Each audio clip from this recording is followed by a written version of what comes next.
Hello friends, कसे आहात सर्व? तर तुम्हा सर्वांचं स्वागत आहे पुन्हा नवीन एका व्हिडिओमध्ये. माझे केस इतके पांढरे व्हायला लागलेत ना, काय सांगू. मी असे कुठलेही हेअर कलर बाजारात भेटायला लागले नवीन. हे लावलं की केस पांढरे होत नाहीत, ते लावलं की होत नाहीत, असं म्हणून मी एवढे ट्राय केले, काय सांगू तुम्हाला. आणखीनच जास्त व्हायला लागले. तर मला एक माझ्या मम्मीने युक्ती सांगितली, तर त्या पद्धतीने मी मेहंदी कालवायला लागली. तर माझे केस म्हणजे आहे तेवढे पांढरे आहेत, ते काय काळे झाले नाहीत, पण जास्त होत नाही आहेत ती मेहंदी लावल्यानंतर. आणि एकदम कलर जास्त दिवस टिकतो. ह्या पद्धतीने तुम्ही देखील लावून बघा.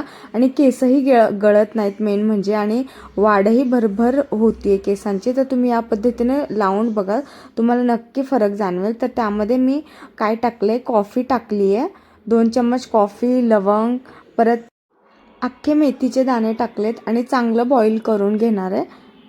आणि जर तुमच्याकडे शिकेकाई पावडर, परत जास्वंद पावडर हे असेल तर ते पण टाका. माझ्याकडे इथे नाही आहे, मम्मीकडे होतं माझ्या, ते तिथंच विसरले. तर मग मी माझ्याकडे जेवढं होतं अवेलेबल तेवढं टाकलं आहे. आणि हे बघा, ही मेहंदी घेते मी नुपूर.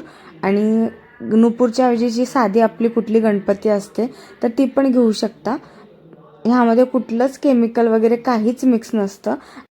आणि पाणी ते आपण उकळून घेतलं चांगलं, तर ते थंड होऊ द्यायचं. आणि मी इथे काळी कढई घेतली आहे लोखंडाची, तर त्यामध्ये मेहंदी टाकायचं. आणि पाणी जे आपण उकळून घेतले थंड झाल्यानंतर आपण ते चाळणीने गाळून घ्यायचं आहे आणि व्यवस्थित मिक्स करायचं आहे. जर आपल्याला आज लावायचं असेल तर आदल्या दिवशी भिजत घालायचं रात्री. आणि जर उद्या लावायचं असेल तर आज आदल्या रात्री, म्हणजे लावायच्या आदल्या रात्री भिजत घालायचं. जेवढं मेहंदी एक दिवस आधी आपण भिजू घालू तर खूप छान भिजते आणि कलरही खूप मस्त येतो.